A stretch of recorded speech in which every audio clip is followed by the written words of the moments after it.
Hey guys, it's Saga from TechWorks, and in this video, I'm going to compare the Samsung Galaxy M51 with the OnePlus Nord and see which one is right for you.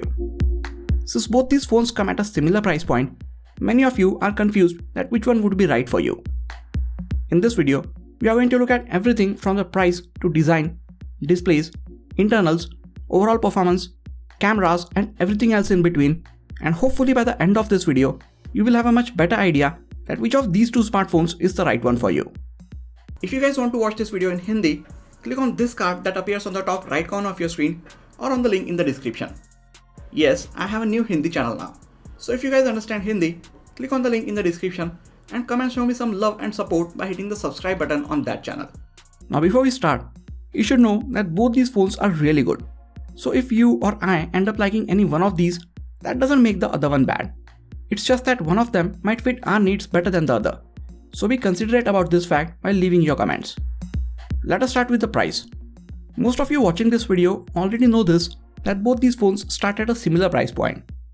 The base variant of the Samsung Galaxy M51, which comes with 6GB of RAM and 128GB of internal storage, is priced at 24,999 rupees.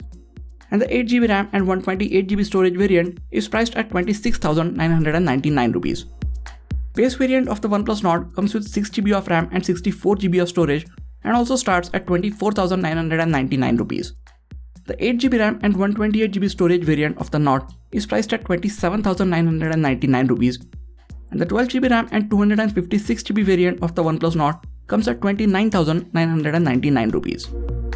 If you are looking to get the base variant of either of these phones, keep in mind that with the Samsung Galaxy M51, you get twice the storage and ability to expand it further via a microSD card. Now we have seen the price of both these phones, but for that price, what do you get? Samsung Galaxy M51 comes with a Snapdragon 730G processor, which is built on 8nm architecture. This is not exactly a newer processor as it has been around for some time. While the OnePlus Nord comes with a newer Snapdragon 765G processor. It is built on 7nm architecture, so it is more efficient than the one on the Galaxy M51. OnePlus Nord's processor is also 5G capable, so if you get it now, you will be able to enjoy faster internet speeds when the 5G networks will be available in your region. M51 gets Adreno 618 GPU against the Adreno 620 GPU on the OnePlus Nord. M51 gets 6 or 8GB of LPDDR4X RAM with 128GB of internal storage and a microSD card expansion slot. Nord gets 6, 8 or 12GB of LPDDR4X RAM with 64, 128 or 256GB of internal storage respectively. And there is no way to expand your storage via a microSD card on this phone. The OnePlus Nord gets slightly faster internals, but does that make a huge difference in the real day-to-day performance? Not really. A few days back, I posted a speed test comparison between these two phones, and while the OnePlus Nord is faster at opening some of the apps, the Galaxy M51 was not too far behind. And if you don't compare these phones side by side, it is highly unlikely that you will ever notice this difference in their speeds. The bottom line is, both of them can run most of the apps that you can throw at them without any issues or major stutters. When it comes to gaming, I think the OnePlus Nord is a step ahead of the Galaxy M51. So if you play a lot of heavy games, out of these two, you should go with the OnePlus Nord. After the price, we went straight inside these phones. But let us come out for a few moments and take a look at the design and build quality on both of them. With a 6.4-inch display, OnePlus Nord is not exactly a compact phone, but it is definitely the smaller one of the two. With a 6.7-inch display, Samsung Galaxy M51 is an absolute mammoth of a device. For most people, it is a two-handed device, unlike the OnePlus Nord, which I think could be managed with a single hand to some extent. Due to its size and subtle curves to the back, OnePlus Nord fits and feels much better in my hands compared to the Galaxy M51. Samsung is also a good 30 grams heavier than the OnePlus Nord, and you feel the extra weight if you hold these phones in both of your hands. But if you just hold the Galaxy M51, considering the size of this phone and the battery inside it, you don't feel that the phone is too heavy. So kudos to Samsung for that. The back of the Galaxy M51 gets a new Glastic material, which is a combination of glass and plastic, and its display is protected by Gorilla Glass 3, while the OnePlus Nord gets Gorilla Glass 5 at the front and back. Now this choice of build materials makes the OnePlus Nord feel much more premium compared to the Galaxy M51. Not only that, the glass back on the OnePlus Nord doesn't scratch as easily as the glossy back of the Samsung Galaxy M51. Now I have been using this phone with a case all the time, and whenever I take it out of the case for these shots, I make sure to clean it with a microfiber cloth. But between all this, I just don't understand when this phone gathered so many macro scratches. This might easily be the least durable back on any phone that I have ever used. On top of that, Samsung doesn't even give us a case in the box to protect this back, and they also don't apply any screen protector to the display. I think these are Samsung's way of cutting some corners with this phone. Taking a look around the device, Nord gets a power button and the alert slider on its right. M51 has the volume buttons and the power button and a physical fingerprint sensor under it on this side. Both of them get a secondary noise cancelling microphone at the top. On the left side, OnePlus Nord gets its volume buttons and the M51 has its SIM tray on this side. At the bottom, Nord gets a SIM tray on the left, followed by a microphone, USB Type-C cable for charging and data transfer, and a speaker grill on the right.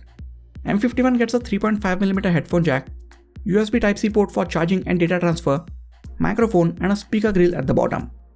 Yes, M51 gets a headphone jack, which the OnePlus Nord doesn't. So if this is very important to you, you already know which one of these should you get. M51's SIM tray can hold 2 nano SIM cards and a micro SD card at the same time. Nord SIM tray can only hold 2 nano SIM cards. It doesn't get a dedicated or even a hybrid SIM slot for expanding the storage. The bigger body of the Samsung Galaxy M51 houses a massive 6.7-inch Super AMOLED Plus display with a resolution of 2400 by 1080 pixels. OnePlus Nord gets a 6.44-inch Fluid AMOLED display with 90Hz refresh rate and HDR10+ playback support. Nord's display offers a bit more features, but even without the high refresh rate, Galaxy M51's display is also really good, especially if you like to consume a lot of content on your smartphone. Both of them can get pretty bright and show amazing contrast levels thanks to having AMOLED displays. You can also calibrate the colors and the overall color temperature of the display on both these phones. The viewing angles are excellent on both, so even if you have your phones placed on the table while watching videos, you won't notice any major shift in color. Now for some reason, the M51 only supports HDR content while watching YouTube videos and not while watching videos on Netflix. The OnePlus Nord has no such issues. I know tech enthusiasts love high refresh rate displays, but most average users just can't tell the difference between 60 or 90 Hz. I know, even I found this interesting.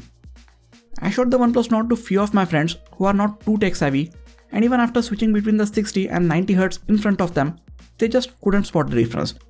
Now I can spot the difference easily, and I'm sure many of you can too, but the truth is, most of the average users just can't, so for them, it doesn't really matter if a display has 60 or 90 Hz refresh rate. M51 gets a punch hole style camera cutout for the selfie camera at the center of the screen, while the OnePlus Nord gets a dual punch hole style camera cutout on the top left of the screen. I prefer the one on the M51 because it doesn't hide or rearrange any of the information that we are used to seeing on either of the corners of the phone. Now we have already seen the fingerprint sensor on the Galaxy M51 is placed on the right side under its power button, while the one on the OnePlus Nord is placed under the display, and I think it is just as fast and accurate as the physical fingerprint sensor on the M51. Normally I prefer physical fingerprint sensors, but for some reason I am not too satisfied with the one on the Galaxy M51. We took a look at the internals earlier, but software is what ties all internals on any smartphone together. Samsung Galaxy M51 is running One UI 2.1 core version built on top of Android 10, and the OnePlus Nord is running the latest version of Oxygen OS 10, which is again built on top of Android 10. Samsung's phones normally come with a lot of bloatware pre-installed, but now you can remove most of it, and over the years, Samsung's One UI has matured enough that I actually enjoy using it. That being said, OnePlus's Oxygen UI is by far my favorite non-stock Android skin of choice. It is minimal and at the same time filled with lot of features. OnePlus is also normally quicker at pushing out major software updates and also more regular at pushing out security patches to their phones. But lately, Samsung is also keeping up with OnePlus by pushing out timely updates to most of their phones. All that being said, next version of Oxygen OS, which is built on top of Android 11, is said to be borrowing a few of its design elements from Samsung's One UI. So while we all might be looking forward to the next update to Oxygen OS, as it turns out, OnePlus is looking up to Samsung's One UI for inspiration. Anyways, which of these two Android skins do you like? Let me know in the comments. And if you don't like either of them, you can just slap Nova Launcher on these phones and make them look however you like. That is the beauty of Android. Alright, now coming to one of the most important deciding factors, the cameras. Both of them get a quad camera module on their back. OnePlus Nord comes with a 48 megapixel Sony IMX586 sensor with f1.75 aperture and optical image stabilization as its primary camera. M51 ditches the in-house sensor and comes with a 64 megapixel Sony IMX682 sensor with f1.8 aperture and 26mm lens. For the wide cameras, Nord gets an 8 megapixel sensor with f2.3 aperture, while the M51 gets a 12 megapixel sensor with f2.2 aperture. Nord gets a 2 megapixel macro camera, while the M51 gets a 5 megapixel one, and both of them get a 5 megapixel depth sensor. Looking at the on-paper specs, cameras on the Samsung Galaxy M51 look stronger. At the front, both of them get a 32 megapixel primary camera. OnePlus Nord gets f2.5 aperture, while the M51 gets a much wider f2.0 aperture. OnePlus also gets an 8 megapixel secondary front-facing camera with f2.5 aperture and an ultra-wide angle lens. Now I have compared the cameras on these phones in a separate detailed video. I will leave a card to that video if you want to check it out and also link it in the description section.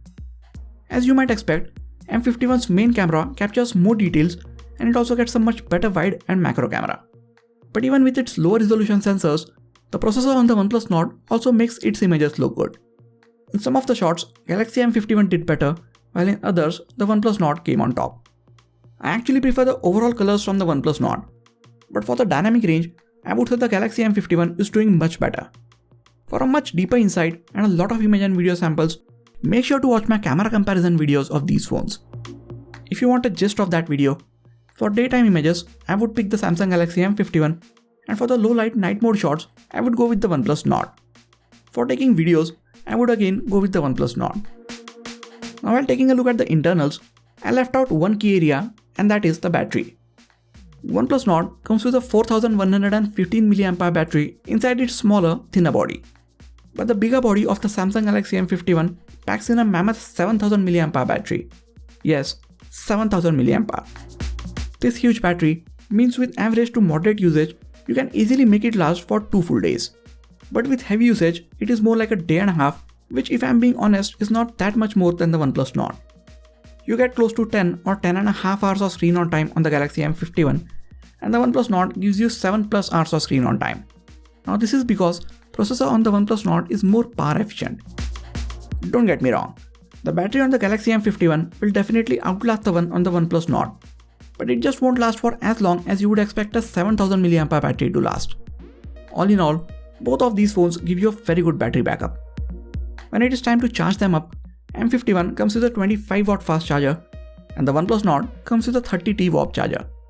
Since the battery is smaller and the charger is a bit faster, OnePlus Nord is the one who charges up first, which should not be a surprise.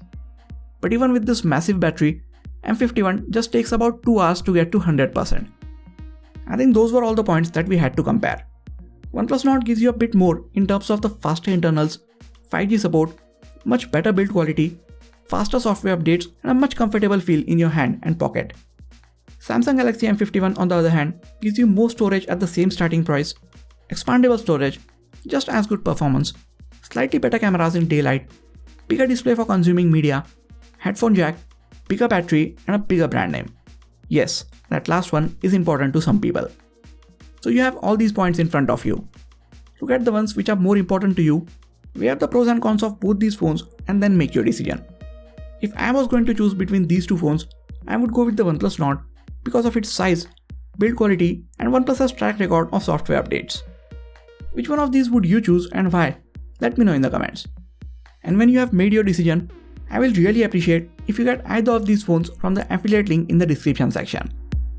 That is it for this video guys. Please hit the like button if you enjoyed this video and subscribe to the channel for more quality tech videos like this. You can also check out some of the other videos from this channel. This has been Sagar and I'll catch you guys in the next video. Take care.